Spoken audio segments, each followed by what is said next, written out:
Crack that open. Man plans, God laughs. Bodybuilder Tristan Lee quits the carnivore diet because he was getting too lean. Tristan Lee, you're one of the most year-round shredded people that I've honestly ever met. Like, you stay that way all the time. And you first came on my radar as someone that was kind of experimenting and having fun with like keto and carnivore and things like that. And it impressed me because even at a young age, you're messing around with it and your body composition is amazing. But you quit carnivore, you quit keto. And I kind of want to talk about that and what your diet looks like now and what made you quit, what made you kind of change your mind on that. Sure.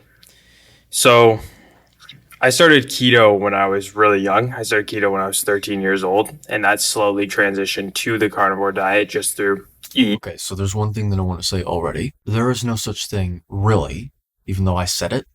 It's because it's in the title. There's no such thing as the carnivore diet. There are many different carnivore variations, some of which, from every inference we have, best approximate a species-appropriate, species-specific diet for human beings, Homo sapiens sapien, the overall genome, and some of which do not. So he's talking about the effects, or at least the purported ostensible effects that the carnivore diet had on him. He really means a carnivore diet.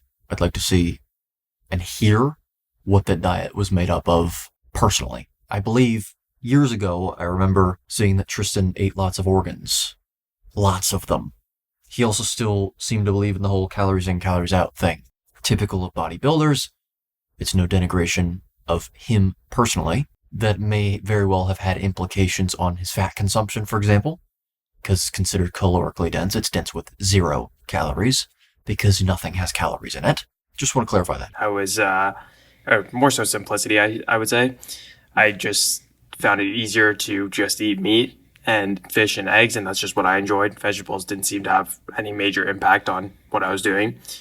The reason why I quit the carnivore diet in particular is because I couldn't eat enough food overall to gain weight. And why were you wanting to gain weight? Because the thing is, weight itself is not a criterion of health. It can be an implication that things are going wrong if you are overweight. However, overweight according to whom, on the basis of what, is the question that you must ask next, because you could be considered overweight due to lots of muscle mass on your body. What really matters is presentation. That's really what matters. If you have a large amount of adiposity on your body, that very well could be a problem for you, and it could be indicative of a problem already occurring, such as massive variations, very frequent variations rather, in your blood glucose levels due to carbohydrate consumption, the exact amount required for human beings being 0 in every single human being studied, and from every anthropological inference that we have with respect to how often we were encountering simple carbohydrates for consumption, very minimally. So the reason I bring this up is because what was the reason why you thought it was appropriate to gain weight? And weight in the form of what? Because if I wanted to gain weight in the form of fat, then of course I would also deviate away from a carnivore approach. I would consume not even really lots of carbohydrates, relative term. So what do I really mean by that? Well, I wouldn't really have to consume more than 100 grams a day. And I can tell you right now, I wouldn't feel good. though I can maintain a relatively lean physique at 7-8. Well, 7-8% body fat is what I presume he's going to say. I mean, that's very lean. Yes, carbohydrates themselves, exogenous carbohydrates, can help with increasing weight in the form of many different things. Water, because of insulin effects, and glycogen stores, for example. But also ostensibly inflammation as well. But also in the form of fat because of its effects, once again, on insulin. Not just its effects on insulin in the form of increasing it, stimulating it, but also its effects on glucagon with respect to decreasing glucagon. So it increases the I to G ratio. Insulin being the prototypical anabolic hormone.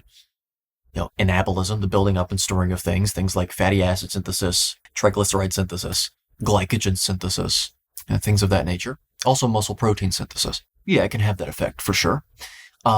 More instantaneously speaking, it would be with glycogen replenishment. And that's a way of the body decreasing the glucose levels in the blood because of the toxicity of glucose above a certain physiological concentration in the bloodstream, which is most conducively achieved by consuming the damn thing. It seems that we ought not to be doing according to the principles of indication, according to the Darwinian principles of evolution. But the question still remains as to why you thought that was appropriate. You can do what you like. It's the reason why I'm not extremely vociferous right now because you're just sharing your experience. You were asked about it. Here you are. You're just doing what you're doing because you decided to. I don't have a problem with that, but I do want to inquire, why do you think that you needed to gain weight? I'm sure that you'll get into it. So we'll get into it. 9%, I got down to extremely low, unhealthy levels of body fat, which was... Well, okay, again, who's to say it was unhealthy necessarily, according to your genotype and respective phenotype?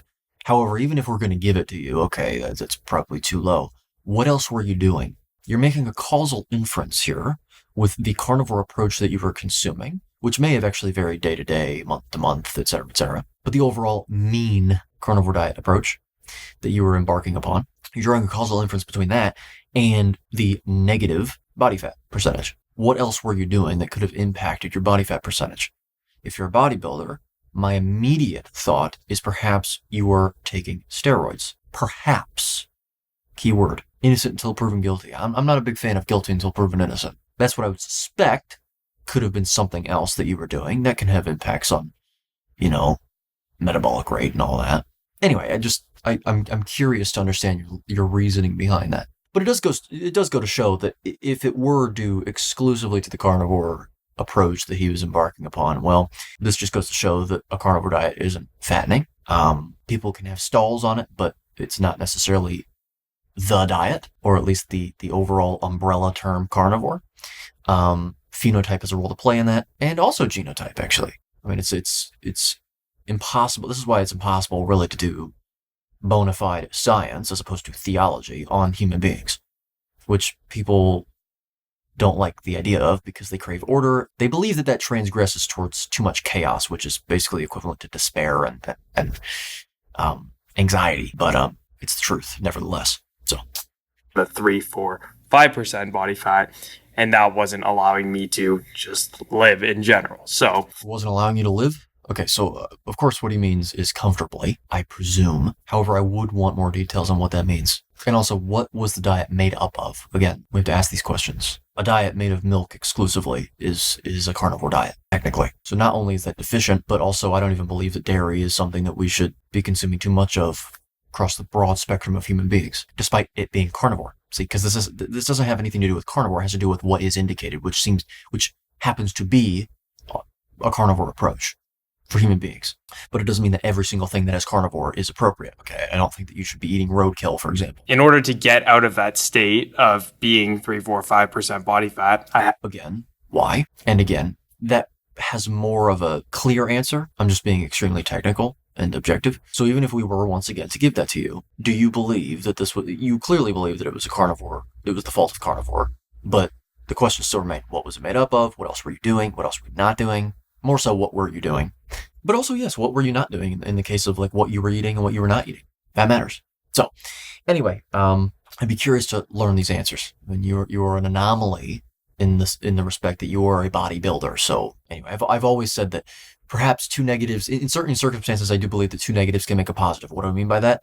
If you are exhibiting an extremely unnatural, so to speak, physique, in order to maintain that unnatural physique, which would be considered negative according to what was most expressed in our species, genotypically and phenotypically, perhaps other externalities that are not indicated as well, so another negative, could actually help you attain optimal health status or at least homeostasis, which, I mean, that kind of makes sense, right? It doesn't mean that it is necessarily always, at least invariably, the best approach. Oftentimes the holistic approach will still help you, even if you're in a really bad situation. In fact, the vast majority of the time. But sometimes I think that, two negatives can make a positive acutely, temporarily. And it's important to, once you get to a point where you can get off of it, to get off of it. So that's kind of where I think that there's a slight indication in Western medicine, for example. But you got to be careful with it. At least that's my opinion. So gain body fat. And to do that, I put carbohydrates back in because it was getting to a point where my digestion was thrown off by the amount of fat that I was eating through the... Okay, so you actually were eating quite a bit of fat. Okay, so that answers that question. If your digestion was getting upset because of lots of fat, presumably you were eating too much fat beyond what your body actually required. So now I want to know how much protein you're eating. However, at the same time, I'm not extremely interested, I guess you could say, in that, only because of the fact that since you're a bodybuilder, I have no doubt that you are consuming plenty of protein. because you also didn't complain about losing too much muscle on a carnivore diet, which is ironic considering that's one of the most common espoused claims. Oh, you lose muscle mass, which technically can very well be true. What is the mass concerned? Muscle is not just made up of muscle, it's made up of fat, it's made up of water. So of course you can lose muscle mass when embarking upon a carnivore approach because, your glycogen stores deplete, not fully or else you would die.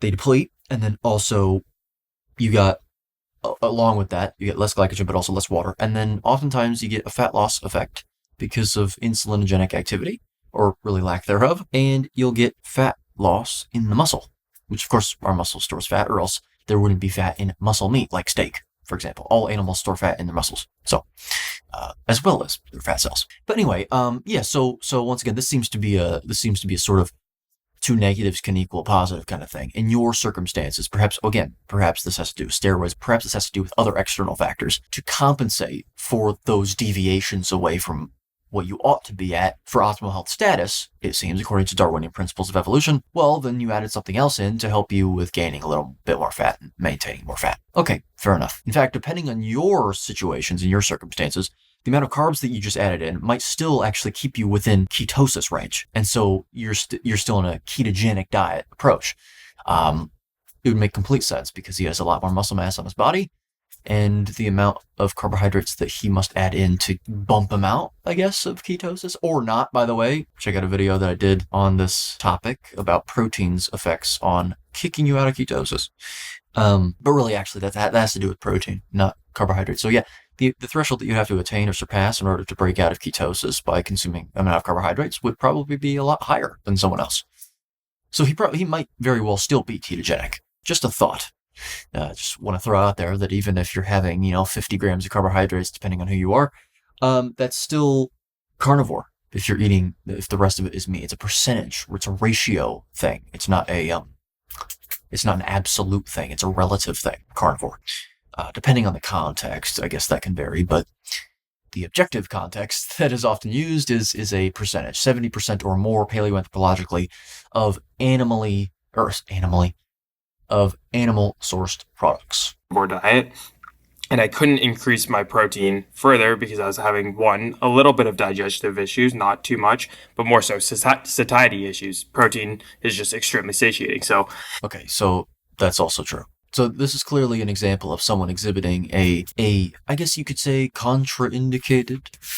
By now, link in the description below. Second edition is out now. Paperback, hardcover, ebook, and self-narrated audiobook, because I'm all about authenticity. But anyway, a contraindicated sort of physique, and contraindicated in this context, meaning a deviation away from what was most withstood by our genes throughout history, from every inference that we have available to us, and from every objective analysis of those inferences. So this is an example of that, being able to be subserved successfully, ostensibly only with an introduction of some other externality. I've always said, I actually did a video on this, sugar is a drug. We should treat it as such. Even by definitional standards, it's not a macronutrient. And of course, there's nuance behind that, because of course, I would say that cholesterol, you should be consuming it, and I think that exogenous cholesterol is required for thriving. However, even by definitional standards, cholesterol isn't a nutrient because nutrients are required, right? And the idea is that, well, cholesterol isn't required for survival. So then it gets into a distinction of required for what? Survival or thriving?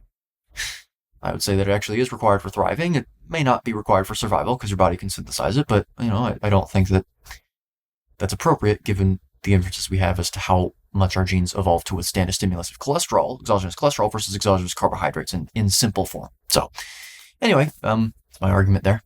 This is completely, I'm not surprised by this. I am curious to see how much carbohydrate content he's consuming, how many times he's eating per day, etc., etc. There's a lot of missing details here. So we're being a little reductionist here, but that's just because in order to be efficient in speech, we often reduce things to one or two things. So I understand, but I'm still curious about those details that aren't being espoused here. Eating that much protein and fat, how it got up to around 250 grams of protein and 250 grams of fat per day at 138 pounds, 140 pounds was a lot on my digestive system, and carbohydrates, mostly in the form of just white rice and sweet potato. Okay, so white rice, I have always said, specifically white basmati rice, organic, pressure cooked, if you're going to eat a carbohydrate source, is probably your best bet in terms of the toxicity spectrum. So, okay, fine. I mean, actually, really, yes, if you're going to eat one, fine. If you're going to consume one, if we're going to change the verb here, theoretically, it would just be glucose powder in water. Oh boy, I'm sure that wouldn't taste too great. So, anyway, yeah, cool. This is actually probably your best approach. Now the problem is, once again, believing that you must have an externality like exogenous carbohydrates introduced in this situation, necessarily. Again, I would like to see what else you are doing. Are you taking lots of steroids that can impact this? Because then, really, the solution, I believe, to these problems would be subtraction, not addition. I did a video on this as well. Modern life is an experiment, and it goes into the nuance behind living ancestrally, because it depends on the circumstances, of course. I mean, would you live fully ancestrally? I mean, you would not live in a house or look at a computer screen or a TV screen ever. So there's nuance in this respect. Yeah, you wouldn't be living in climate controlled environments, basically, and all that other stuff. And so it's a trade-off situation. The facts are that every single deviation that you make away from what our genes are most evolved to withstand, genotypically, or at least have been, there's a risk that you're taking to the survival of the organism, the overall health of the organism. So this gets into a subsequent discussion about conservatism versus progressivism in this context. I don't really like getting political. In this context, it does get into a conversation as to whether or not how conservative we should be in that respect and how progressive we should be. I think that we need to be a lot more careful and a lot less impetuous with the introduction of new externalities into our food supply, into our environment in the first place. It doesn't have to be food. It can be other, like a TV screen, for example, is a new externality. So I think that we need to be a little more cautious and just aware. At the very least, aware. That's really where I lie in this respect. That's why I bring this up, is because, yes, if you're doing something to get to a physique or attain a physique that is a deviation away from that, you may need some other externalities that are also not required and really also a deviation away. The question remains, should you just be subtracting things to get back to an overall homeostasis, a healthy homeostasis, or should you be adding things in? He chose the approach of adding things in because he wants to maintain this physique. I would say that for the optimizing of the health of the organism concerned, you should probably try and tone down on the physique. I'm not trying to tear you down to my level or something like that. The idea is just maybe don't do it as much. Facilitated my ability to gain the body fat that I needed in order to put on additional amounts of muscle tissue, which was my goal. Well, hold on a minute. In order to put on more muscle tissue. Okay, now that sounds like a discussion of insulin regulation and insulin secretion, which, yes, carbohydrates can also help. And I just covered why. That seems a little different than you just trying to gain weight in the form of fat on your body. Unless by muscle tissue, you mean fat in your muscles. I'm not sure about that one. I'm going to need more details on that. There was never any reason from a health perspective that you left, keto carnivore. It was purely like, well, I mean, that is a health perspective, but that is a health reason, but we understand what you're saying. Doesn't seem so. Not for him. What I think helps is that he started keto at 13 years old. That helps. This actually can give us an inference as to how much of the problems that can be seen when transitioning from one diet to a carnivore diet, how much of those are actually due to a carnivore diet approach, or that specific one at the very least, and how much of it is due to developmental circumstances, how one developed based on what they were eating. Because the developmental stage is one of the most critical stages of a human's life. I actually discussed this with a member of our carnivore certification program, by the way. If you haven't joined, what are you doing? Links in the description below for, first of all, our website, but also to get a hold of the person who runs the thing that I'm affiliated with, Carnivore Coach Peter, who I've interviewed on the channel before. He's been coaching people for over 20 years, and that program allows you to become an actual internationally accredited carnivore coach. So it allows you to get insurance more easily. You can actually discuss you're taken seriously and can talk to medical professionals directly, as opposed to other coaches that simply call themselves coaches, and then that's how they're a coach. Legally speaking, that's what they can do. I can call myself a coach right now, and then boom, I'm a coach legally. Yeah. But anyway, I've contributed multiple modules to that program. I think that you'll enjoy that, and that's how you can get a hold of me directly through a consultation service. I talked to Faith. Her name is, and we actually talked about this, how there could be a phenomenon whereby you have a phenotype that functions almost as a pseudo genotype because it's so locked in based on how you developed. I mean, how much can you how much can you adapt at that point? How fully can you adapt to a different dietary approach once you've gotten to that point? Who knows? And therefore, that wouldn't have any implications on what our species ought to eat according to Darwinian principles of evolution. That has to do with, if anything, reinforcing what we ought not to eat. It's almost like staying too lean. 100%. And I think there's there's a fine line between like lean and exotically lean. And I think most people they look at pro bodybuilders who are on like a competitive stage and think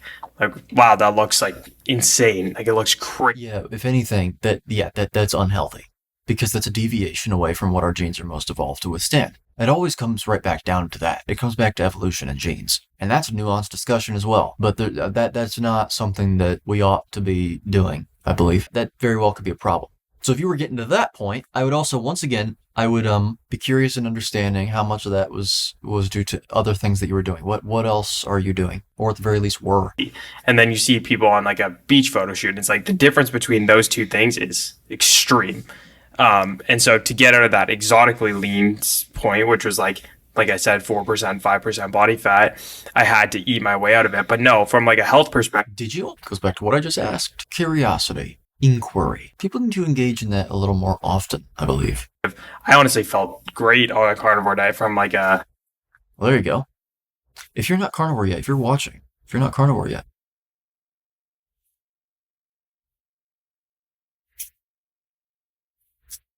just saying. Just saying.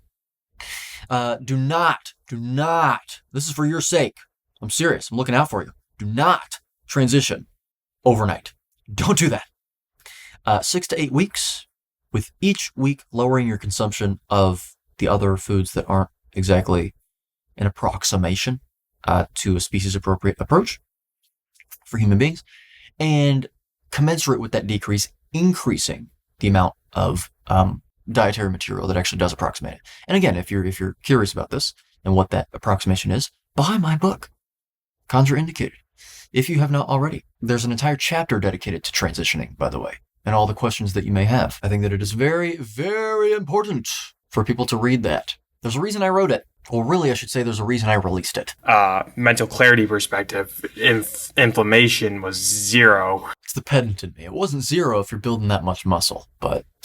I was extremely productive. My energy was good, but because... Man, is this an advertisement for a carnivore diet? Because this is really great. This is a great subtle way of doing such a thing. And building the muscle tissue that I wanted to build, because that was just one of my goals as like a fitness or an athlete in general. I decided, okay, let's make a change that's going to facilitate that growth. Well, now hold on a minute. The things required for muscle protein synthesis is insulin and adequate bioavailable amino acids. So really, to shorten it, to simplify, adequate supply of amino acids for muscle protein synthesis, specifically for myosin chains in the myofilaments of myofibrils. Protein and fat stimulate insulin, and you said that you were eating quite a bit of it. So this leaves us with two options, two possibilities. Either one, it still for some reason was not enough for you, in which case I would question what you were eating, once again, because I've noticed in many people that if they're eating lots of mince or ground beef, depending on where you are, or ground anything, ground lamb, ground pork maybe. It's mainly the case in leaner cuts though. It's a lot more difficult for people to get down as much food as if they were eating another cut, like steak. If that's what he was eating a lot of, well, I mean, that could be an issue, potentially. Because you got to think, if we're talking in the context of how much our genes have evolved to withstand something, how much did our genes evolve to withstand the consumption of ground meat in nature? Were we grinding it, or were we eating cuts of it off the animal? Sometimes if the animal was small enough, basically the whole animal just... But anyway, that's one possibility. And the other possibility is that it had nothing to do whatsoever with muscle protein synthesis at all. And it just had to do with size. So the fat on your body and the water. Because the thing is I know a lot about muscle energetics. It is one of the most complicated things that you will learn about, or that you won't learn about. I should probably say that, actually, because it's not taught correctly in universities. Muscle energetics is very, very, very intricate.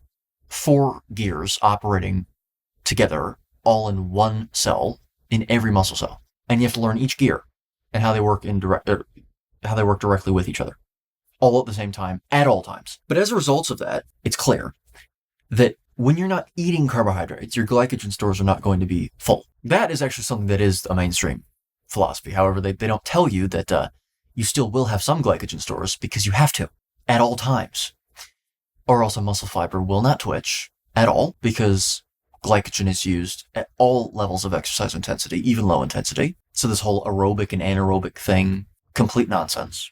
All exercise is aerobic at all times, including the exercise of my hands right now, my fingers. Glycogen, pew, pew, pew. Just only in a very, very, very, very, very small select amount of muscle fibers because I'm not really demanding. There's not too much of a demand for force to do this. Anyway, you require glycogen for the twitch to even happen. For him to even be sitting there talking, he needs glycogen. All right. So you still have glycogen in your tissues, but the amount that you actually require at low intensities makes it to where you have about 10 to 20% of your full maximum glycogen capacity at all times in your muscle fibers. So why do I say that? Well, because that's one of the reasons why you could have had low muscle mass. That has nothing to do with the amount of actual muscle that you have on your body to work with, to actually lift things and exert yourself. So it could have been glycogen, which associated with that is water, chemically speaking, osmosis, all that stuff. But also you've got fat because insulin is also an anabolic. It is a fat storage hormone. So there's a capacity for insulin to create fat at the level of the liver and fat cells.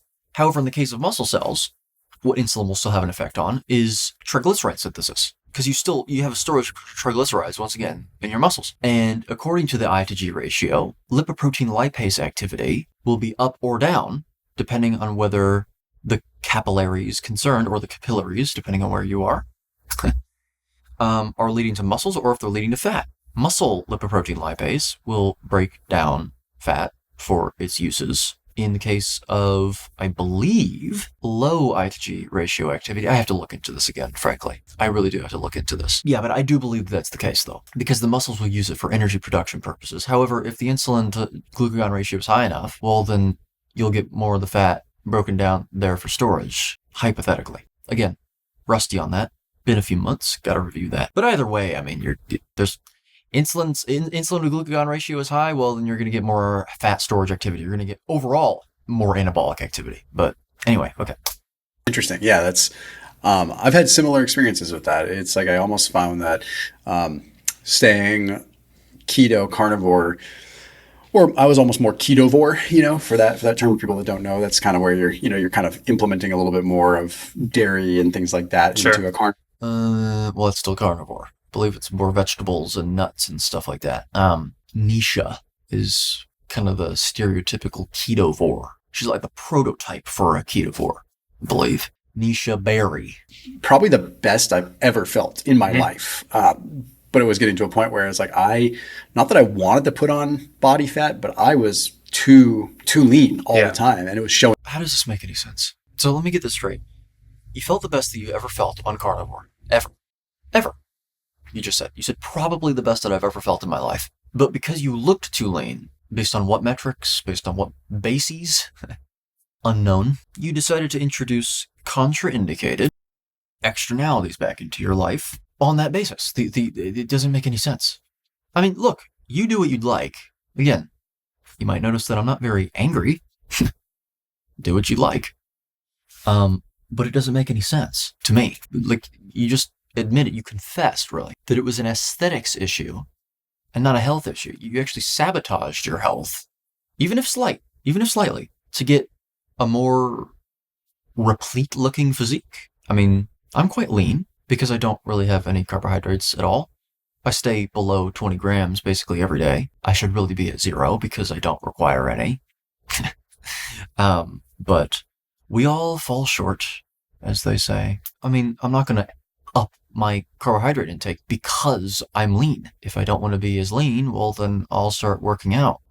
I'll start exercising. Well, in my case, it's quite difficult considering I have hypermobile EDS and I'm on my way to recovery. Full recovery. It will happen. It's going to take a long time. In a situation where I didn't have such a condition, yeah, I would do that instead. If I still looked too lean by my own estimate, and by too lean, I really just mean aesthetically like aesthetically, well, then I would try and build more muscle within the confines of what is appropriate and indicated.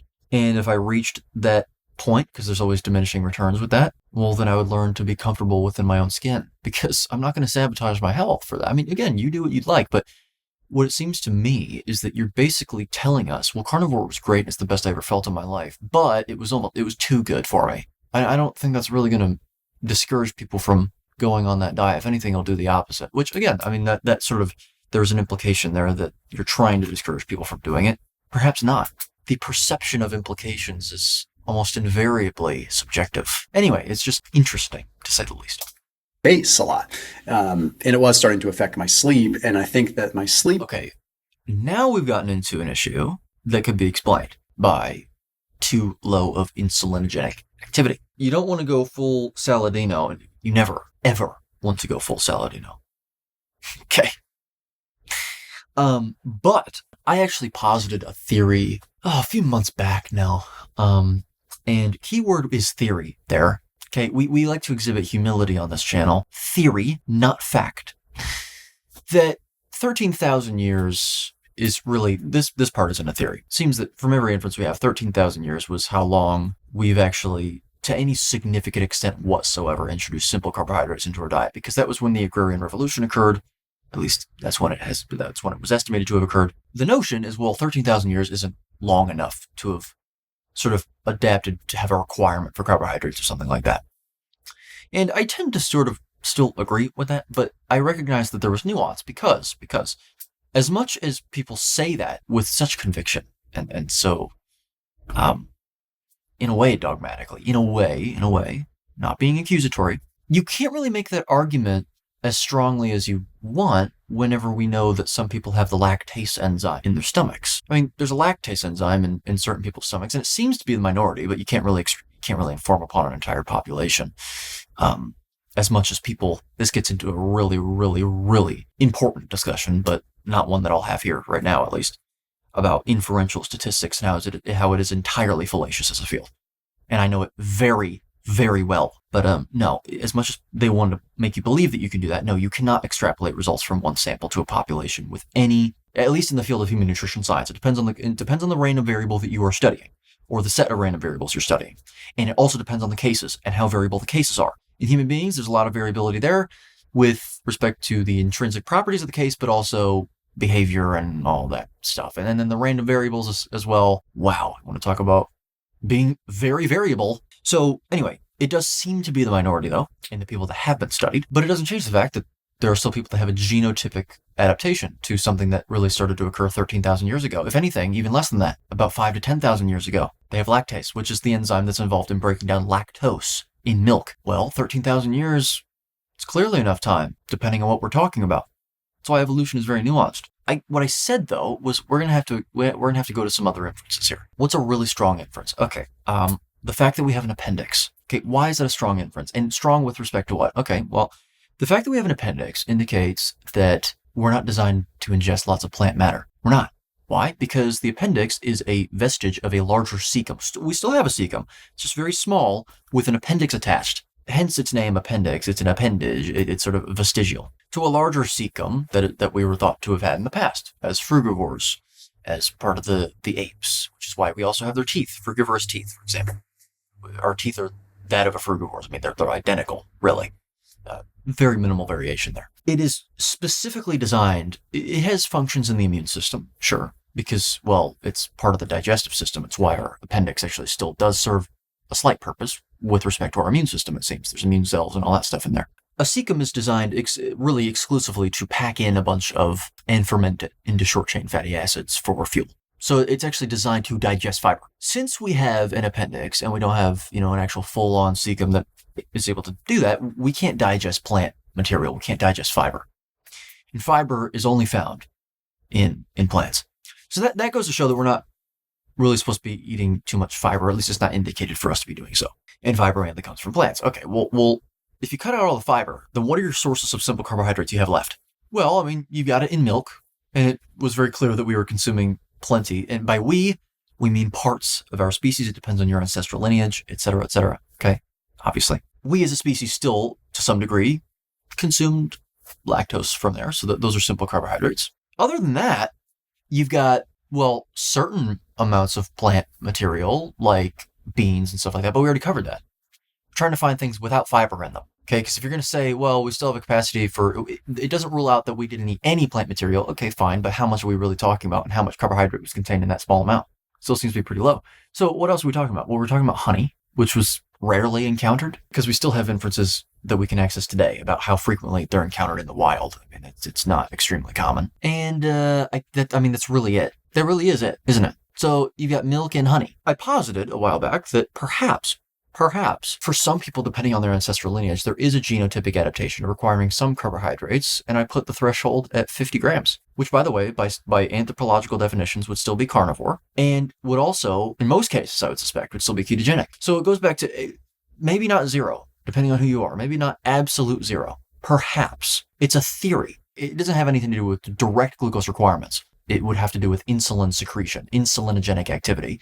And also, you can't really be certain about it with scientific inference, because what if the reason that you seem to require 50 grams is actually not due to your genotypic adaptation to needing some, but actually due to what I just said earlier, which was developmental issues. You developed on a diet that was primarily carbohydrate rich, and now maybe you're exhibiting a phenotype that is functioning sort of as a pseudo-genotype. There's no way to tell. There's no reason that I can come up with that you should be consuming, unless perhaps if you're in a situation where you're a bodybuilder like this, and in which case I would say the solution is subtraction, not addition, as we just covered, as to why you should be consuming more than 50 grams of carbohydrates a day. And the source that you should be doing that with, in my opinion, is going to be white basmati rice, pressure cooked, organic, and maybe some berries here and there, because those have slight amounts of fiber. But even then, I mean, we've hybridized fruit so much, we almost have no choice but to adapt to some extent to what we have around us, what we've done to food. We almost have no choice in certain respects. But anyway, see, this is why nuance needs to be discussed in the space, I think, and I actively seek it out because I find it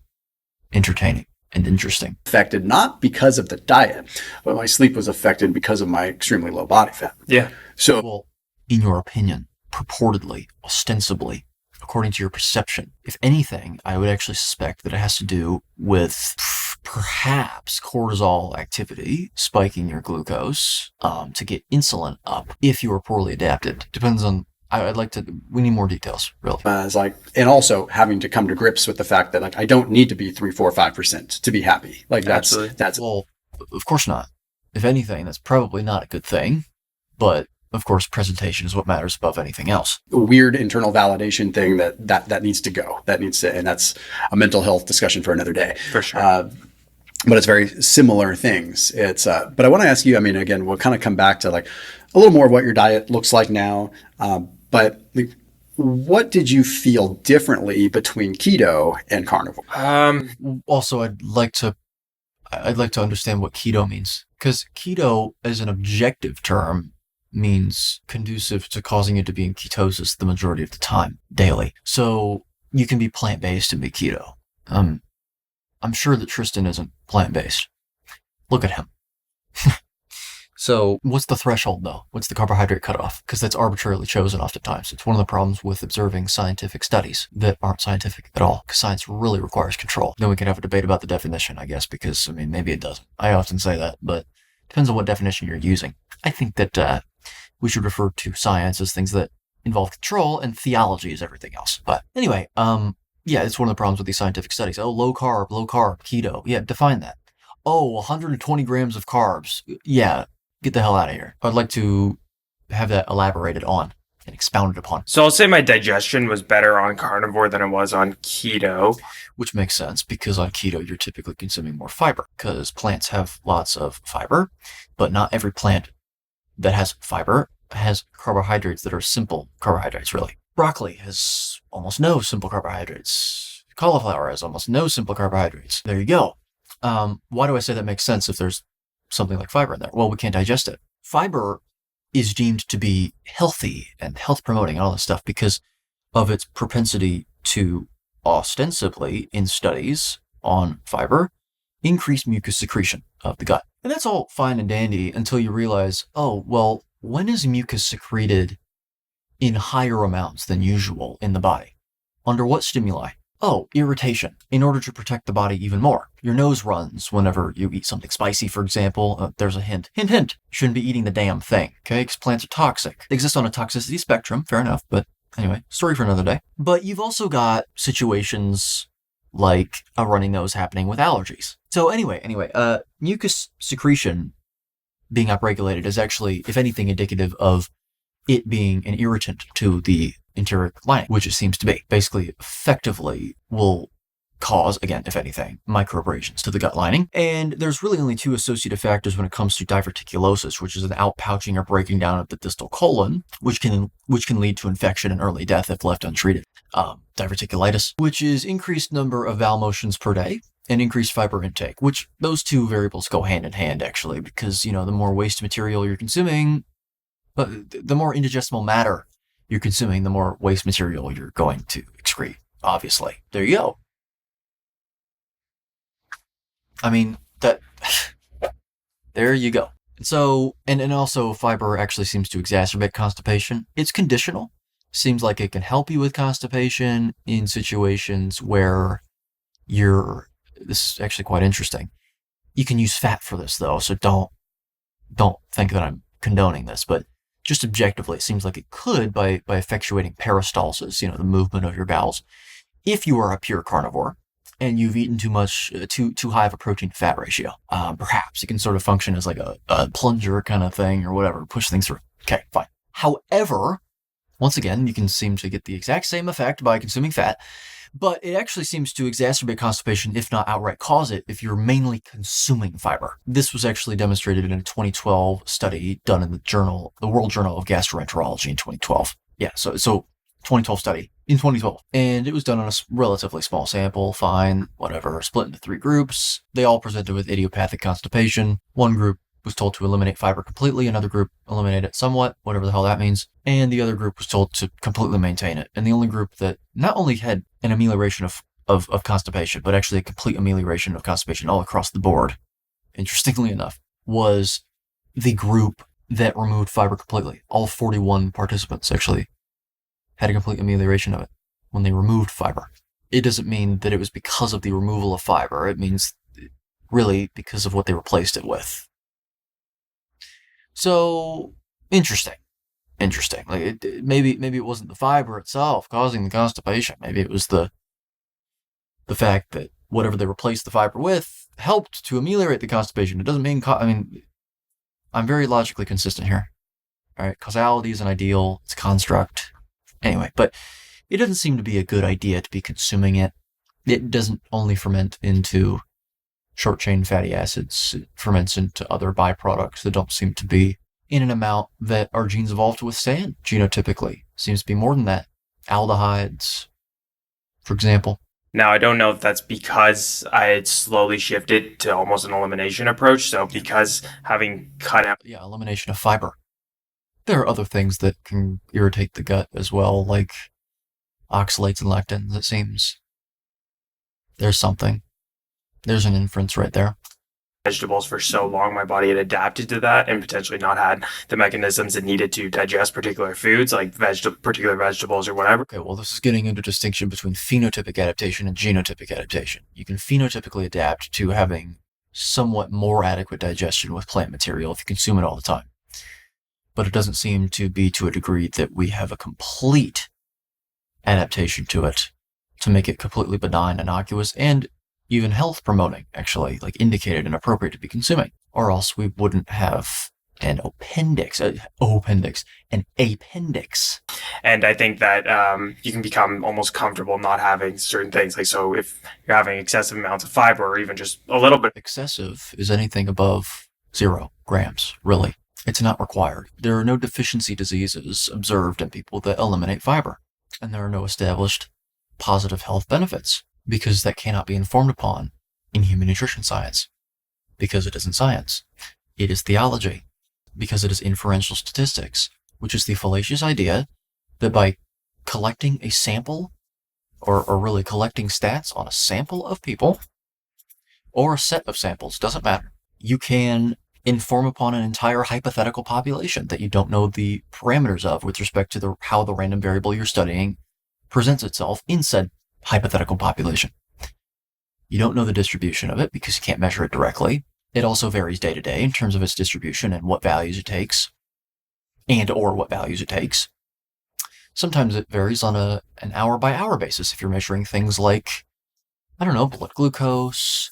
If you're measuring things like, well, blood glucose is actually a really good one because it varies quite often. If you didn't get too much sleep the night before, then your blood glucose activity will change up and down according to the same stimulus or set of stimuli, etc., etc.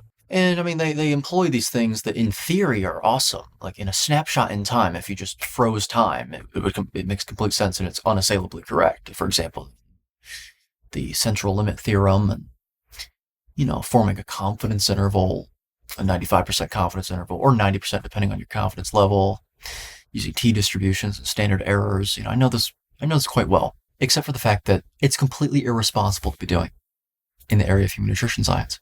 Completely irresponsible to be doing because every single person is phenotypically and genotypically different from each other. People often have a bone to pick with what I say because, what do you mean? Why are you having a bone to pick with genotypically different people when you say that there's only one diet for every single species with minimal variation depending on the ubiquity of the species? Well, because the diet in nature for every species doesn't discriminate based on genotype. When you're trying to observe individual behaviors, or rather how individual behaviors affect people though, then it does become a salient factor. It's a potential confounder. I mean, absolutely. And so it depends on the context, whether or not genotype is important to consider or not. The main concern, however, even in spite of that, it's mainly phenotype, actually. And you're not going to be able to inform upon that. And so your best bet is ensuring repeatability, or at least assessing the repeatability of your results in a study, a large group of people.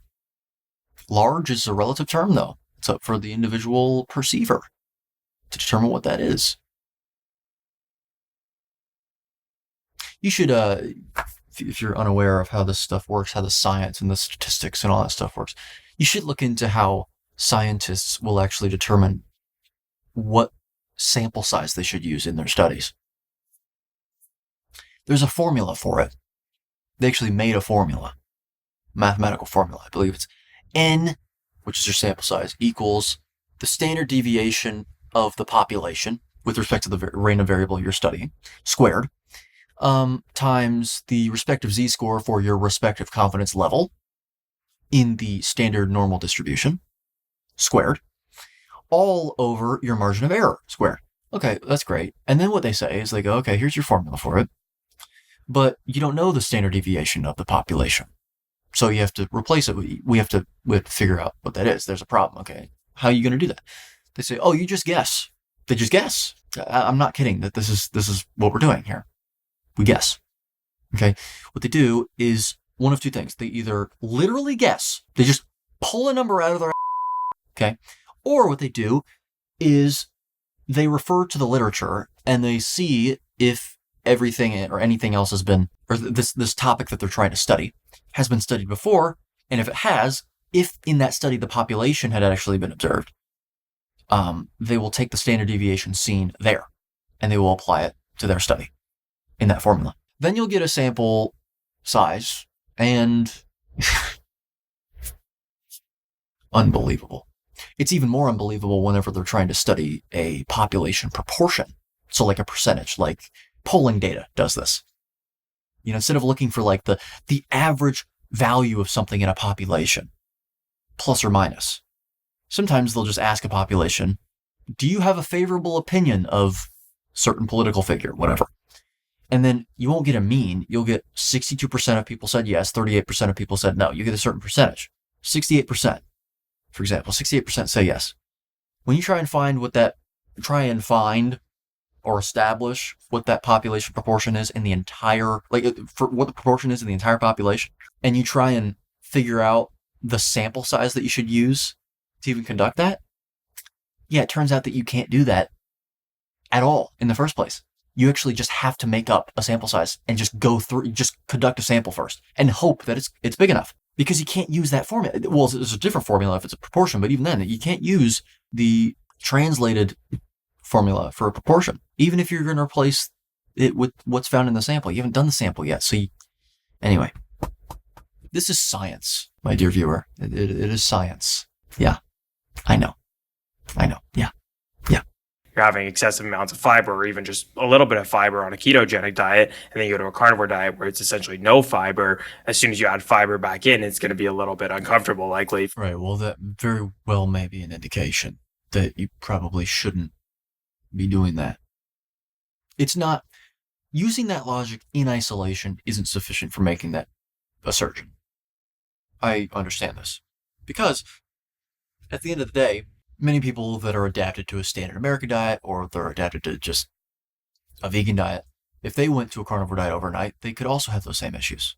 You wouldn't say, well, that's because that's an indication that you shouldn't be eating a carnivore diet. That would be an indication that you need to adapt to it. So using that logic in isolation isn't true, but that's why I phrased it the way I did. That very well may be an indication that you shouldn't be doing it. So let's look at the objective facts. Appendix, no requirement for it, seems to damage the anterior nervous system, associated with problems, and all of the purported benefits of fiber fermentation you get from other sources that are on a carnivore diet. So, I mean, there you go. Don't eat any. Or if you're going to eat some, eat very little, so long as you can moderate. Because that's the other thing about, the whole notion of, oh, well, actually, if you look at like the best approximation to a species appropriate diet, I would say, according to these inferences that you're referring to, that maybe there's a little bit of fiber and a little bit of simple carbs that you should have. Okay, great. Let's give that to you just for the sake of the argument. Let's just give that to you. So you think that we should be eating maybe one little tiny sweet potato or something, or we should be consuming some berries and a little bit of honey and this and that. Okay, let's just give it to you just for fun. We live in a modern world, and that world is quite abundant and replete, teeming with all of these foods. And so can you trust yourself to not be an addict? Because in normal circumstances, in the wild circumstances rather, you would come across, okay, fine. Let's say that you were right and you came across those things in a relatively frequent amount. Small amounts, very small amounts, whatever. Okay, fine. And you say, okay, so we're adapted to that then. Okay, it wasn't plentiful. You'd have small amounts. And then until the next day or the next week when you found it again. Because we always sought these things out. Once we found that sweet taste, we had it one time, we were like, damn, I'm going to spend the rest of my life seeking it out. Right? That's normal. The question is how much we encountered it and how much we actually consumed it. When we live in a time like today where it's all around us all the time, well, then that begs the question, even if that is true, let's say that a true zero-carb carnivore diet that's only 95% indicated, right? Or maybe even 90. Okay, well, is it the case that when you try and approximate 100%, you actually, in turn, consequently, get 50% because you start binging on carbohydrates that, by the way, are not in the form that we used to encounter them. So even if that's another argument to make, it's another counter argument to make against that argument. So that's why I say that this is the best, most indicated approximation in my opinion. Really not even in my opinion, actually. It's not in my opinion. Because the inferences we have, it's really not up for opinion. What is up for opinion is whether or not you should strive for, if their argument is correct, 100% as opposed to 90%. Again, assuming their argument is correct. Or if you should stay 90% because it's only a slight deviation away. And then eventually it'll be quite an innocuous adaptation over the course of the next few thousand years to the point where it's not 90% of a deviation, it's 100%. Or not a 90% deviation. 10% deviation. It would get to a point where it's a 0% deviation away from what our genes are most evolved to withstand, genotypically speaking, if we kept doing it over and over and over again. So that's, I want to throw that out there. For your system. And so maybe not because of fiber being good or bad or good or bad for my digestion in particular, but just because it was an elimination approach. I hadn't had it for a long time, but keto. Right. And this is actually a response filled with humility because he said maybe. And he basically just said exactly what I just said. Carnivore, I felt pretty similar. I was able to get inflammation-wise, I was pretty much the same. I've never had bad joint issues. I've never had bad sleep. I've never had bad breathing, any of these different things. And my mental clarity on both was fairly similar. But I'll say that with carnivore, simplicity was probably the major thing. You really can't mess it up. You only have like three things to pick from when it comes to food sources. It's like meat, fish, eggs. Some people will throw dairy in there. Right. And dairy can pose a problem for people. Which tells me, by the way, that, only a select few people have genotypically evolved to withstand the consumption of dairy. However, there are many confounding variables here because it's not necessarily dairy itself.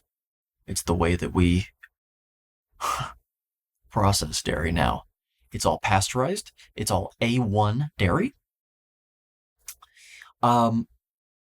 It's all A1 is really what I should say. Or sorry, A2A1? Is it A2A1?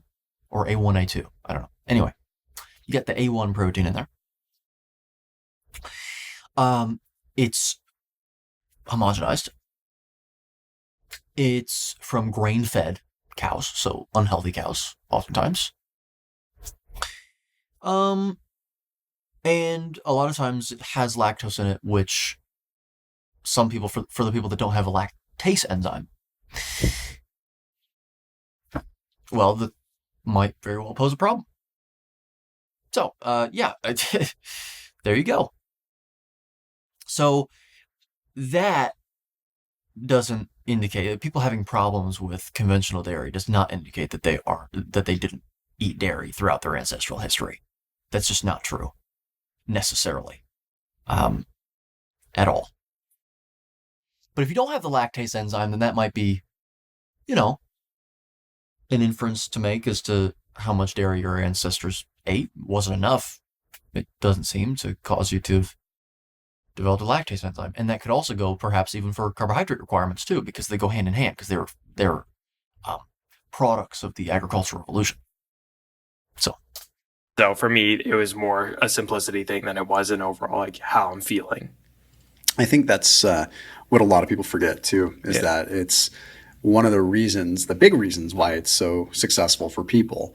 I could go, me. I could go into a list of mechanistic reasons, right? Yeah. But I think... Right. And the problem with mechanistic speculation, because that's what that would be, is that in order to establish the efficacy of a mechanism being the culprit of something, really the integrity behind a mechanism being purported to be a problem or a reason for a benefit, whatever it may be, is that actually has to be borne out in randomized controlled trials, as they say. The problem with that entire notion, though, is that it's not going to be borne out in those necessarily, because you would have to form a causal relationship between the two, and it's impossible to do that. And the statistical power is oftentimes lacking because of money and also because of practicality, which they go hand in hand. In fact, money is a subsidiary reason of the overall umbrella term, practicality, the umbrella reason. It's impractical. So then you'd have to assess the repeatability, and then you'd have to basically posit that the result that you see, if it is indicative of the mechanism being at play, you'd have to make it a causal relationship. You'd have to draw a causal relationship there. It's impossible. Not to mention that here's another very interesting point. The flip side is also true. If you do studies like that, and the mechanism is not implicated, it doesn't mean that you were wrong either. It means that it wasn't shown in the study or set of studies. This is the problem with science. This is the problem. Science this, science that. Post-Enlightenment era, we've completely forgotten what we knew before the pre-Enlightenment, or before the Enlightenment era, which is that trial and error is the only real way of establishing what is true and what is false. Very few fields actually engage in science. Science is a way of doing this. Experiments, right? But experiments require control. And the statistics, it's not controlled. in the area of inferential statistics. It's inherent in the name that it's not controlled. So, thing is they're eliminating variables, you know, and it's just like Yep. it's pretty easy to maintain, and it's like easy to do when you're traveling. You can get a burger patty anywhere and things Sure. like that. Before we get into like your diet, and I do want to talk a little bit more about what your diet looked like then versus what it looks like now, like a little more specifically. But I mean, yeah, please. I think that it would be really important to understand what he was eating. I criticize people for espousing pseudoscience, for espousing opinions as fact. Tristan here is just explaining what he does. I don't really have I don't care. Unless he's going to sit there and say that people should be eating that way because he said so. Then I'd have a bone to pick with that. would you go back to keto carnivore if you needed to get super shredded? You're already shredded to the bone, but if you needed to get paper thin skin super shredded again, would you? Or now that you've kind of learned how to toy with carbs and use them, you say use carbs responsibly, would you cut that way? I think Strategically would probably be the word to use because you can use drugs strategically. Yes. still continue to use carbs, maybe in a different sense. I would keep them like similar to your approach right now. I'd probably maintain my peri-workout nutrition and keep carbohydrates around my workouts, and then the remainder of the day go more so towards a moderate protein, moderate fat approach. And The metabolism of those carbohydrates, if they're consumed post-workout, will also be more efficient. The reason for that is because post-workout, you have an increase in the rate of mitochondrial function. It's called excess post-oxygen consumption, EPOC, actually. Not only that, if it's immediately after workout, you will also have a release on the valve, so to speak, in the mitochondria that allows for the use of pyruvate, the glucose derivative, and fatty acids and ketones all at the same time, effectively, because of a buildup of AMP and a stimulation of AMP kinase. That will allow for ease of metabolism as well. There is a question as to what the effects are on reactive oxygen species if you are to do such a thing, if the mitochondria are doing such a thing. You know, if they're oxidizing pyruvate and fat and ketones all at the same time, but who knows? It's inherently reductionist as a field, biochemistry. When you consume carbohydrates, you're also going to be stimulating insulin and lowering glucagon, and that's also going to have an influence over, well, with respect to a muscle cell, it's not really going to have any influence over fatty acid administration. Depending on where the fat came from, if it's a non-esterified fatty acid carried by albumin, then true. If it's in the form of chylomicrons, then not true at all, actually. Then it will have an influence, because they'll have to enter through the capillary endothelium. Oh boy, physiology. It's fun to learn, but it's also not fun to try and explain, and to try and think of, oh, you know, what happens with this and that, and this and that. Yeah, okay. Well, anyway, yeah, the insulin to glucagon ratio will affect which substrate is administered into a cell more than the others. Specifically, though, with things like liver cells, things that are affected by both insulin and glucagon.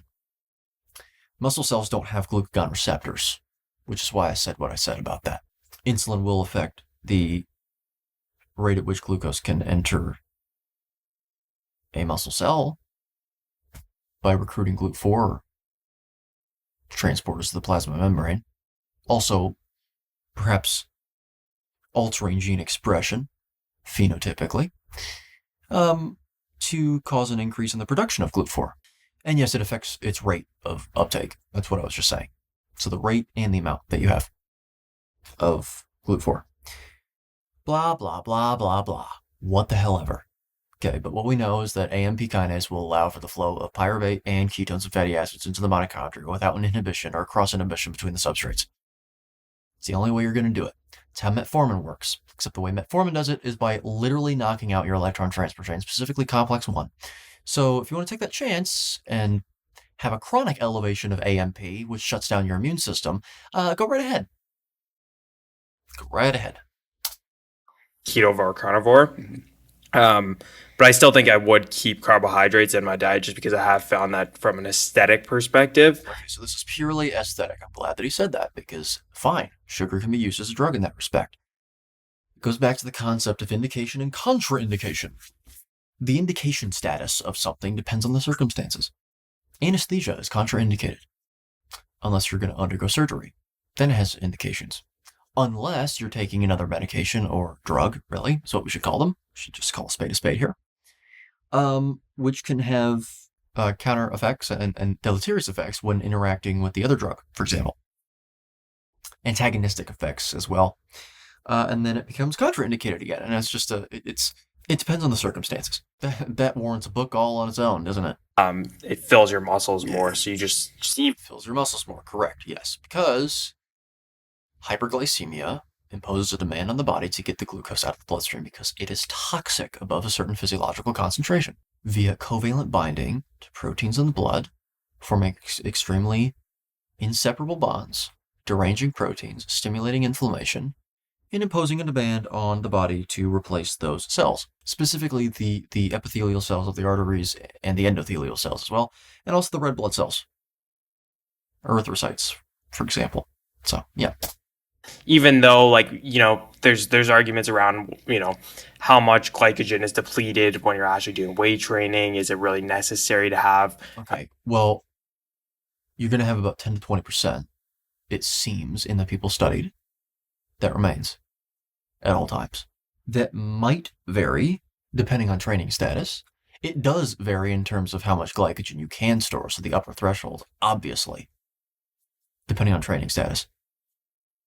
But yes, the amount of glycogen stored in muscle fibers is not dependent on diet. It's not influenced by diet. It's dependent on training. It's dependent on training status. But it doesn't matter.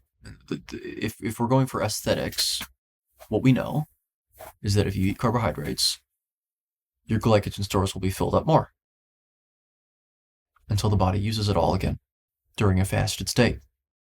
Your body will not produce a lot of glucose in the liver if it has a lot of glucose in your muscles. Glycogen is stored in the liver and it's stored in muscles, and once the glycogen is broken down, that's whenever the body will start producing more through the liver. The body recycles a lot of glucose as well. That's another important point. Glyceroneogenesis and the Cori cycle, for example. A certain level of glycogen from carbohydrates being stored in the cells. And so there's arguments around both sides.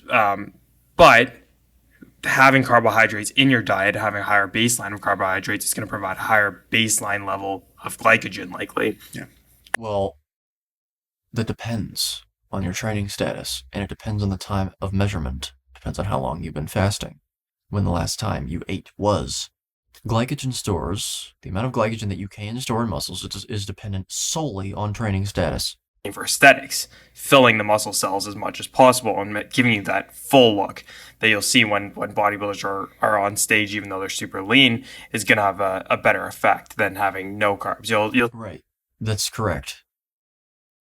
It's fundamentally correct, yes.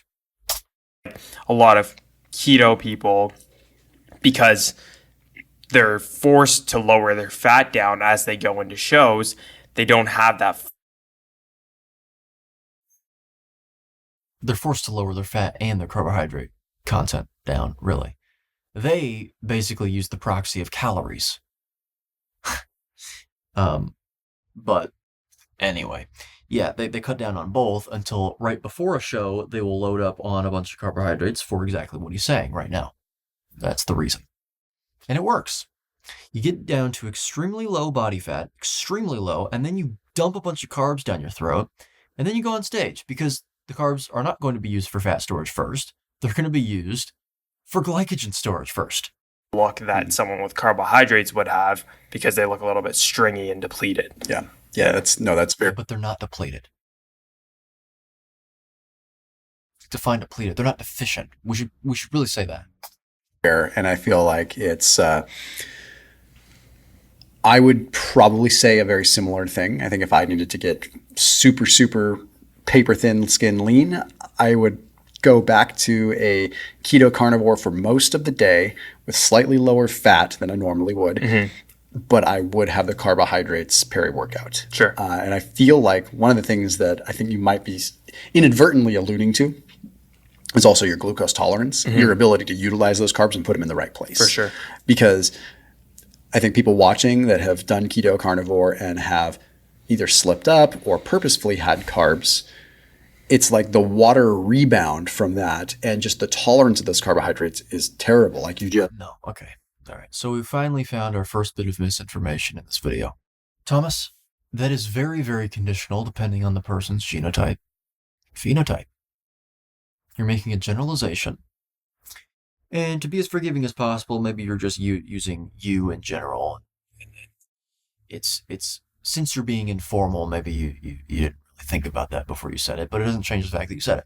Coach Stephen Thomas and I recently did an interview, or we had a conversation, whereby Stephen talked about how his clients have perfect glucose tolerance whenever they go and have carbohydrates, even though they've been carnivore, keto, whatever, for months and months and months, years. What you're referring to is called peripheral insulin resistance, also known as physiological insulin resistance. And that is something that occurs when someone, in certain people, it seems like the minority really from my perspective, but could be wrong. Whenever people abstain from carbohydrates for long periods of time because of a downregulation of GLUT4, a downregulation of all GLUT transporters actually to some extent, including GLUT2 on the pancreas, okay, which actually is involved in secreting insulin, all right, to the amounts required to get glucose levels, hyperglycemic levels of glucose down. And also because the cells are oxidizing fat and they're completely replete with energy, and so there's going to be a Randle cycle situation occurring. So what will happen is these people will consume carbohydrates, their blood glucose level will go up, and sometimes it'll go up and then it'll hold. And then come back down. Which usually seems to stop happening as well, within 2 or 3 days after reintroduction of carbohydrates, by the way. So Thomas here is saying, oh, well, if your tolerance goes down for glucose, that's why you should keep it up in your diet. Well, you wouldn't apply that logic to alcohol, and you wouldn't apply it to literally anything else, would you? Oh, this food causes you lots of inflammation. But if you cut it out completely, whenever you reintroduce the food back in, it's going to cause you even more inflammation than it is now. So keep it in. Well, no, what it means is cut it out and keep it out.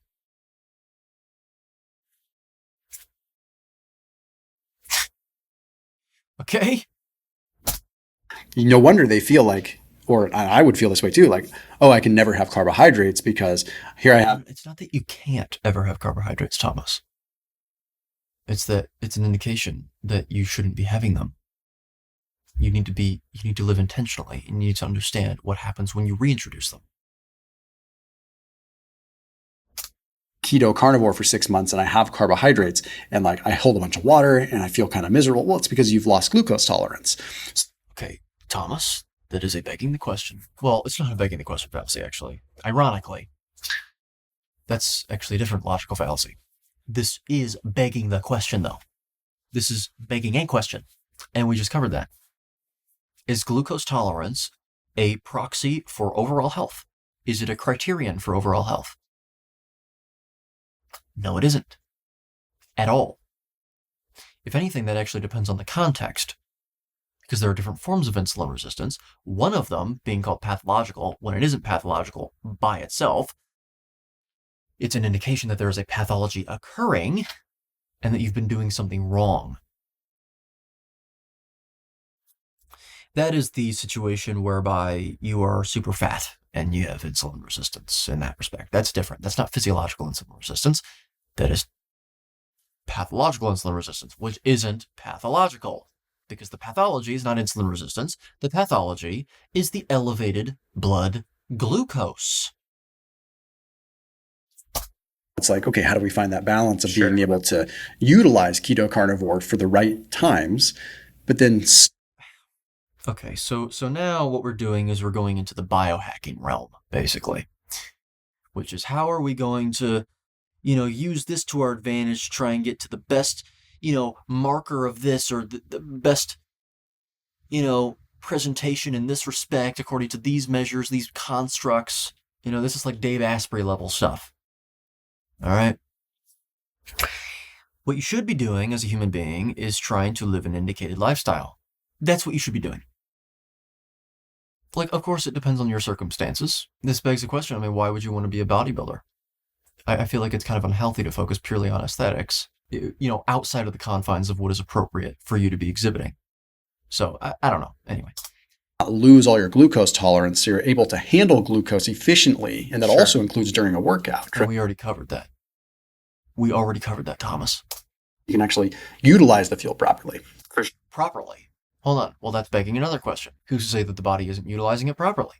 Because it is. The genes are doing exactly what they ought to do given the circumstances.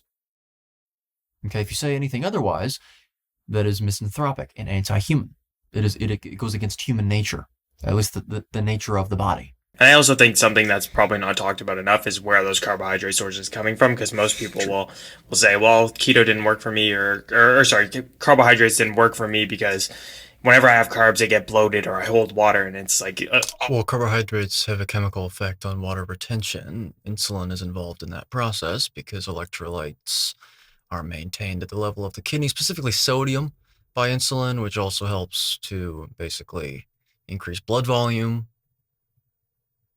Fluid retention is involved not just in the muscle cells like we just talked about with glycogen and all that, but also in the bloodstream as well. It's irrespective of the form in which the carbs are present. All carbohydrates effectively break down to the same thing. They break down into either glucose, fructose, or galactose. Different ratios depending on what you're consuming. It's true. Sometimes it's junk that they're putting back into their diet. Well, define junk. I mean, I understand what you're saying. You're saying that it doesn't have to, it's not necessarily the carbohydrates, fine. There's plenty of other things associated with those carbohydrates that also aren't really appropriate to be consuming for human beings, it seems. You want to talk about another sort of offensive argument for carnivore, oxalate dumping. Because oxalates are in basically every plant, including fruit, by the way. So it's clearly, well, the case that we're consuming an amount of oxalate systemically that is beyond what our genes are most evolved to genotypically withstand. I mean, it goes right back to that point. Because of course, throughout ancestral history, we ate fruit seasonally and in forms that don't exist today, by the way. The fruit we have today is hybridized beyond recognition. It is starchier in the case of bananas, fruitier, juicier, sweeter than the exact same forms of those fruits even 100 years ago, let alone 200, 300, 1,000 years ago. And it was available seasonally, not year-round. That's what's so funny as well. The idea of, oh, I eat non-GMO. It's like, if you're eating plants, you're really not at all. There's just plants that are labeled GMO and then labeled non-GMO. But they have been genetically modified. I guess there's a slight difference. I mean, I understand, but I mean, effectively, you're consuming something that isn't exactly the most natural per se. But then that gets into a discussion of when human intervention is considered unnatural, because we are part of nature, are we not? When we invented the wheel, that was part of nature. So where's the line? Where's the cutoff by which human intervention is unnatural versus natural? It's an interesting philosophical discussion. Other than just white rice or sweet potato or things that are more likely to not, like, that they're more likely to have better digestion with. In your opinion, it depends on the person. However, I will say that with white rice, there's really not too much that's difficult to digest because there's no fiber in it. Sweet potato, on the other hand, is mainly resistant starch. That also depends on how you cook it as well and how you prepare it. So, Point out you're having burgers and fries and you don't see the sodium associated with it Well, sodium, yeah. Okay, so you're basically recognizing the phenomenon of fluid retention and how carbohydrates with a bunch of salt can cause maybe elevated blood pressure, for example. I know that's not exactly what you're talking about, but the sodium, that's not causing any bloating. The sodium that you're consuming can be either excreted when present in excess, or it can be retained beyond what would normally be retained in the absence of as much absolute insulin. Yeah, hypertension, salt-sensitive hypertension actually seems to be a carbohydrate insulin sort of issue, and not a salt intake issue. It's kind of like if you remove the salt, you can get an amelioration of that potentially. If you remove the carbohydrates as well, you can also get the same thing if those are causally related, which, I mean, insulin has a direct chemical effect on the kidney when it comes to electrolyte maintenance and all that. Cheat meal here, cheat meal there. It's not the same thing as just adding in objectively a clean carb source to your body. Well, define clean carb source. They all break down to effectively the same thing. Usually when people say clean, they're talking about whole foods, grown from the ground and all that. But again, it's a meretricious term in order to aggrandize something, to adorn it.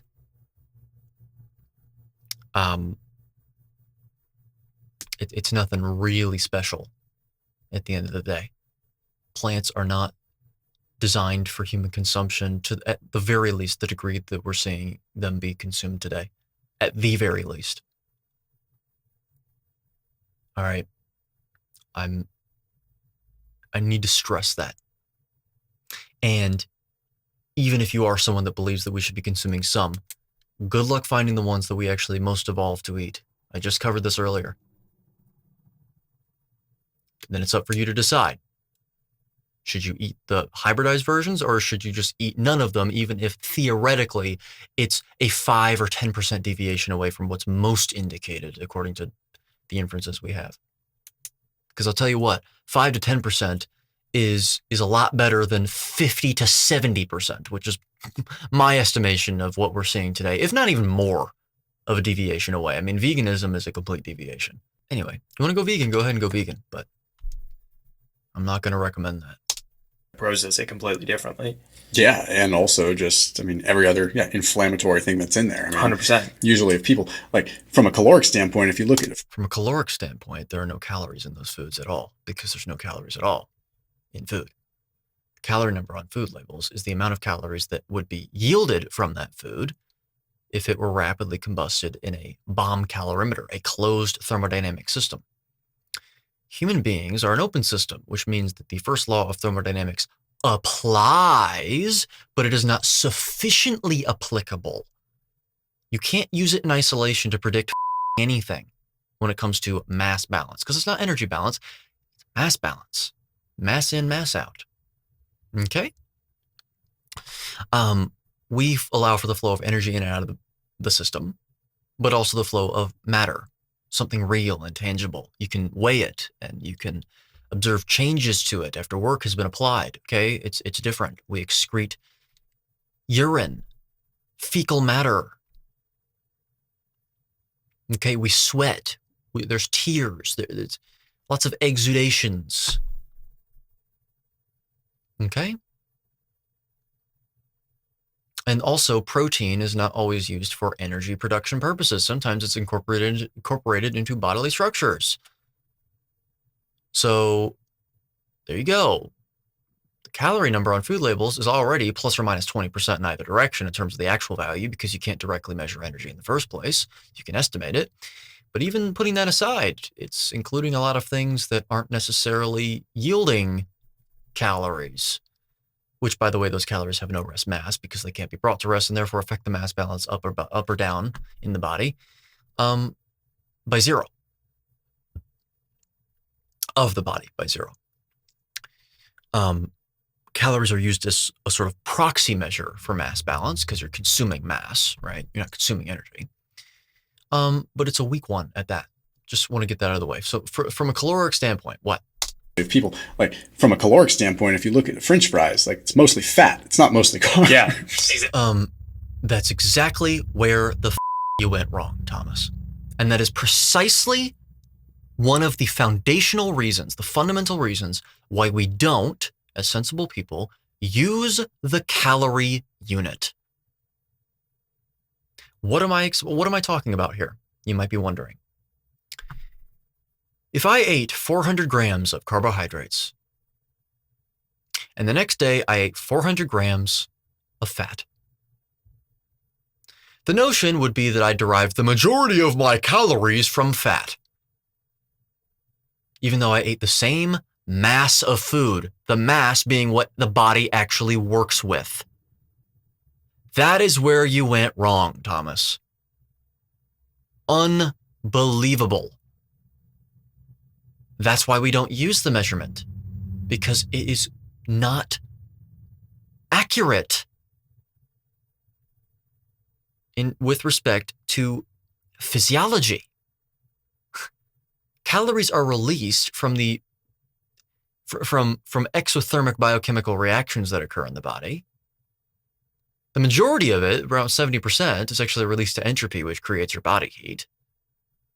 And the other 30% is encapsulated, sure, in the form of ATP. And that's why calories are used as a proxy measure to sort of assessing that, how much ATP are you creating? But then that depends on the calories themselves sort of assume linearity of metabolism when a particle can go myriad pathways in the body, all of which have different caloric activity, and it's also dependent on metabolic rate, which is dependent on hormones. It all goes back to hormones. It really does. So anyway. For sure. It's like, probably 50, 60% fat. Yeah. So it's in terms of calories, which your body doesn't use. We have an electron transport chain, not a calorie transport chain. Okay, electrons have mass, and they come from mass. In fact, they are 1,836th of a proton with respect to their mass.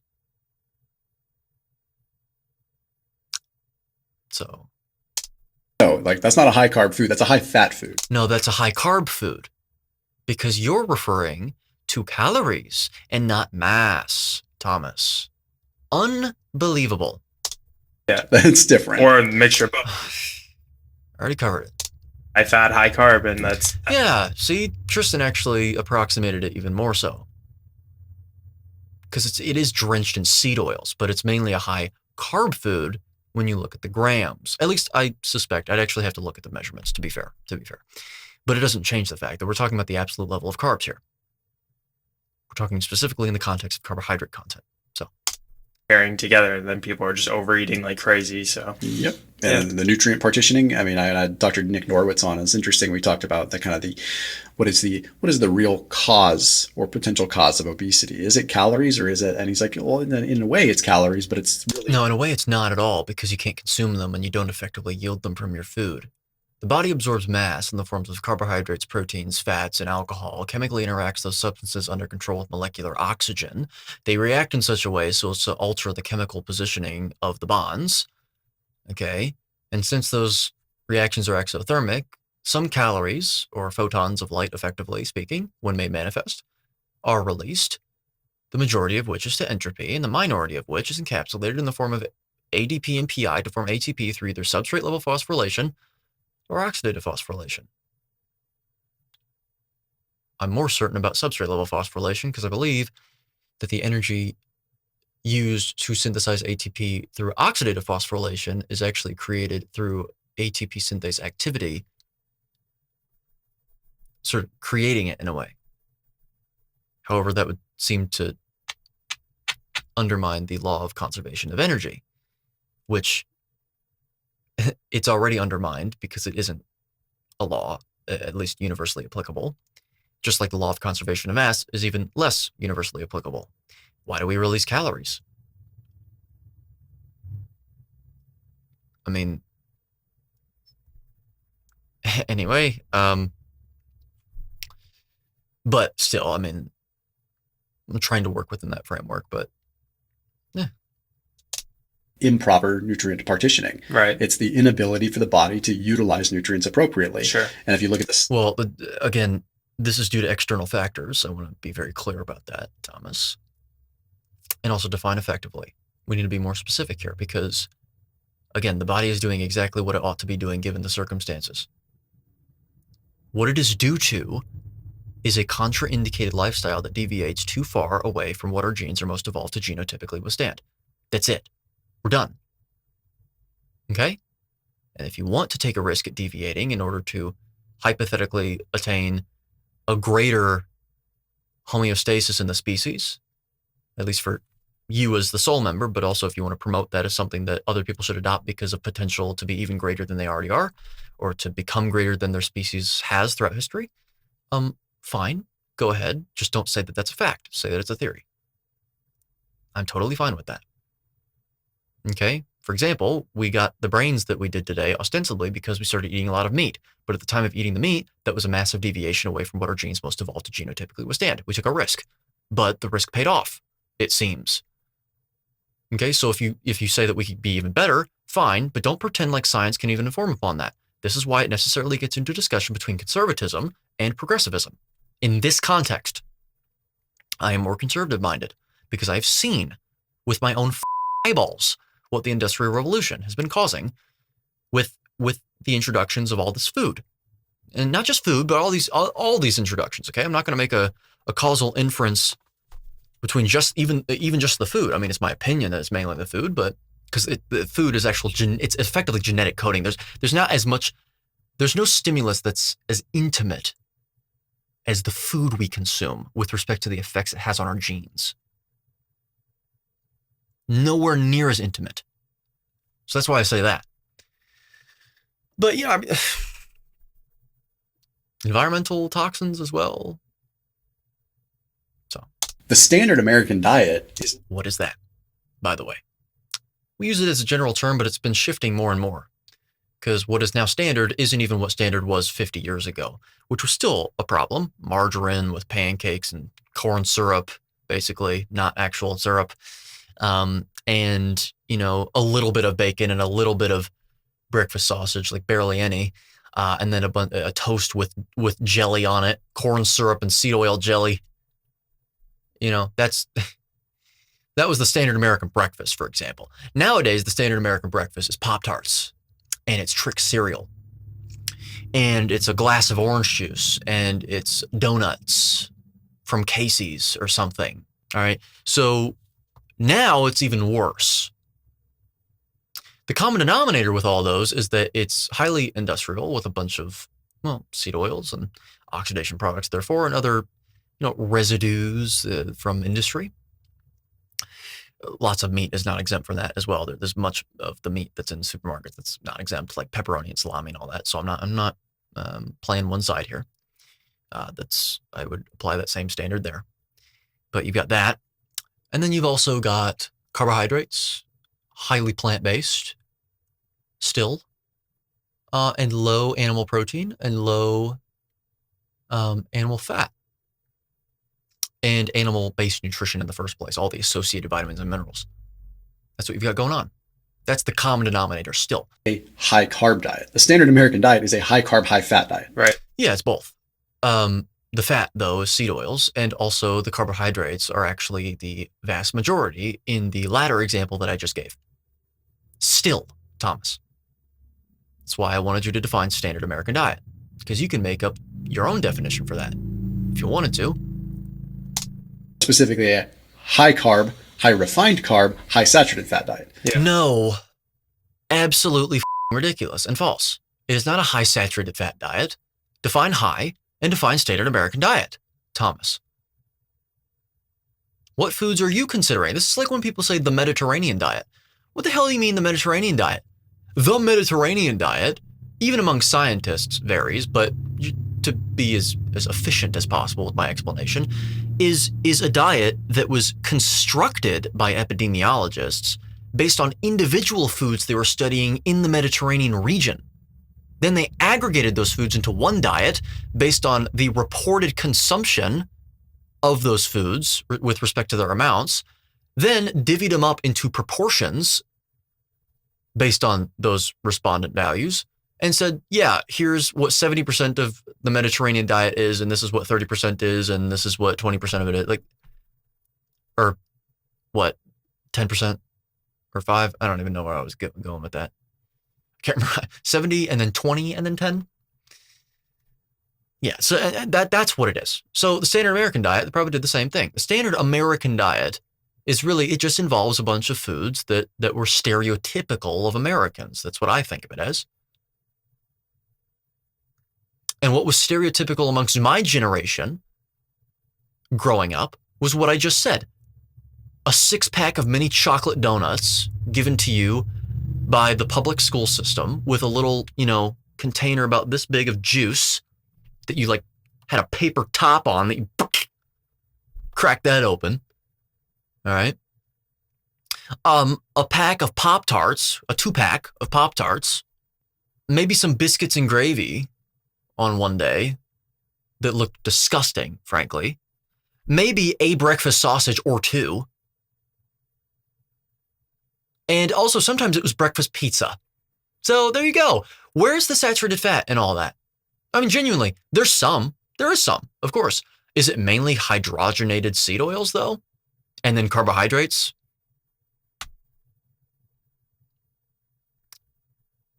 But even if we're going to give it to you, high saturated fat, high carbohydrate, well, you got a Randall cycle situation going on there as well. Of course, if you consume high fat and high carb, you're going to get a change in the I to G ratio that seems to be extremely high, which means that the body will eventually shift over to sugar burning, pyruvate oxidation, if we're going to be specific. But it doesn't mean that initially that's necessarily the case. You can get hyperglycemia occurring before that shift actually realizes itself or really asserts itself as it shifts the equilibrium, has enough force to shift it. So, many, what ethnicity are you? I mean, I'm half Chinese, half Canadian. Okay. So, I mean, clearly Chinese, Japanese eat a high carbohydrate diet, but. Sure, but we are all the same species. Given our ubiquity, we may have slight variation in the species appropriate diet. I've said this in this video, and that's why I said that. Human beings are the most ubiquitous species on the planet, and we have been for 13,000 years. So the variation in our species might very well be there with respect to our species appropriate diet, but do you think it's 100% in either direction? We can just eat whatever the hell we want and then we'll just adapt? Some people actually do think that. That's ridiculous. And that's misanthropic, and it's impetuous and chimeric.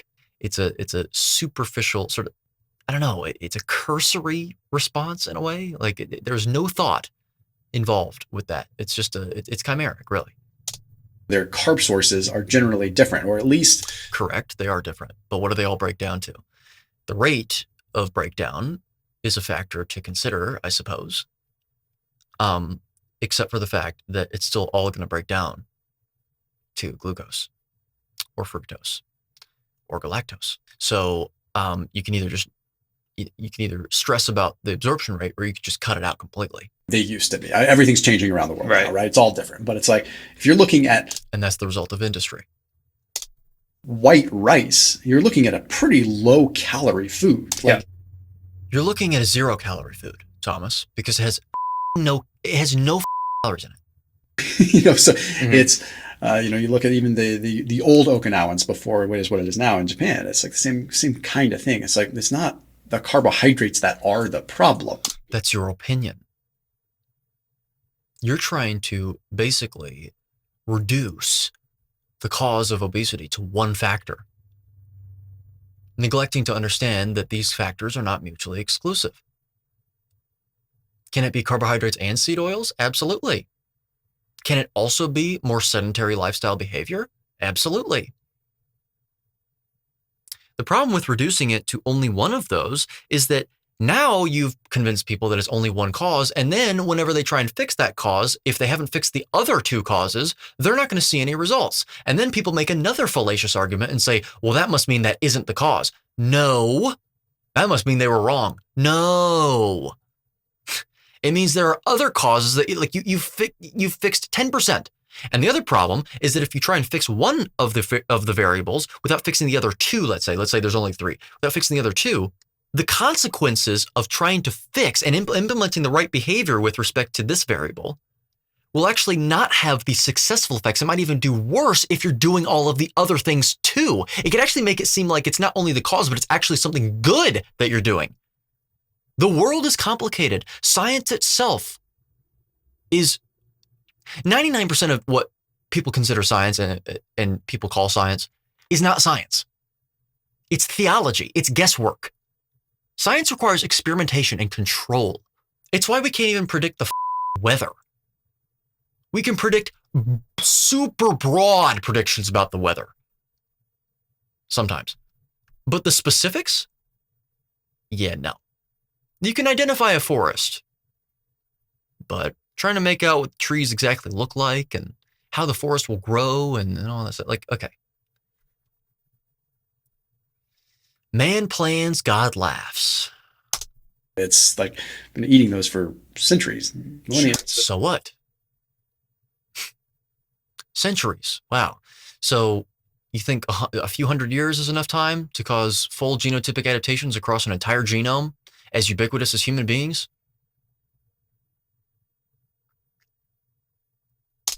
It's just the combination of the fats and carbohydrates that become a problem. That's your opinion. I would tend to agree with that opinion, especially when you look at the biochemical effects of fat and carbohydrate metabolism in tandem with one another, the cross inhibition of fats and carbohydrates through a process called the Randle cycle. That's an indication in and of itself. Glad we got that out of the way. But it doesn't mean that what if you consume the same amount of fat that these people were consuming, but you cut the carbs out? You think you'll still have the same problems? I would suspect no, unless those fats are made up of seed oils. Then potentially. I think, generally speaking, overeating is the issue. And so, okay, so basically calories in, calories out, that's the root of all disease, is too much caloric intake, beyond what your body can burn off, because apparently you can burn something that's a result of burning something, apparently. So, okay, cool. And that's the root cause of all disease. Yeah, no, it's not.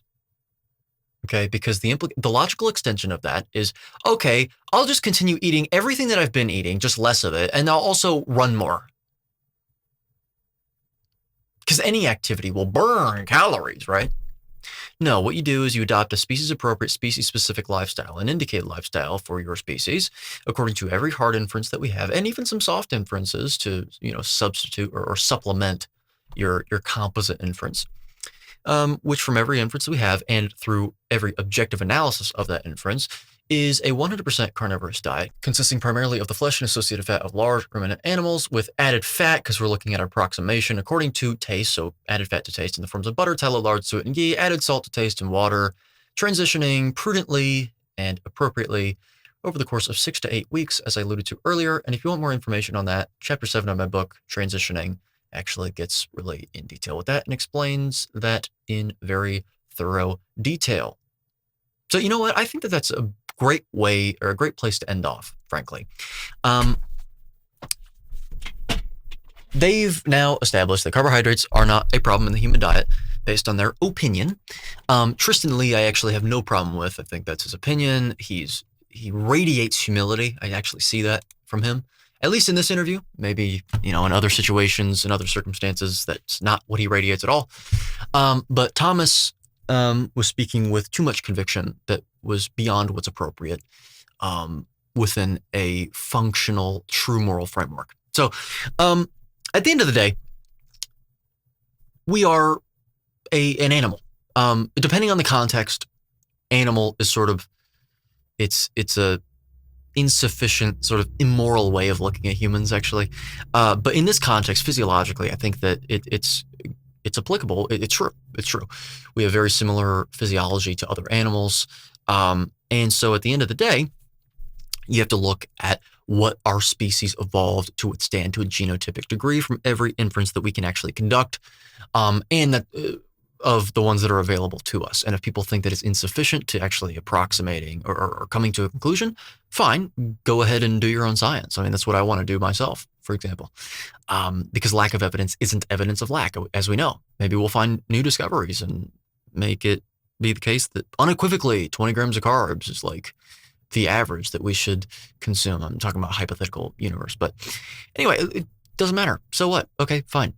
But every single species risks problems with its genome whenever it deviates away from what it is evolved to withstand. You have reproduction issues, for example, and it becomes very problematic. Even if species survive, or even if members of the species survive, again, this gets into a conservatism versus progressivism argument.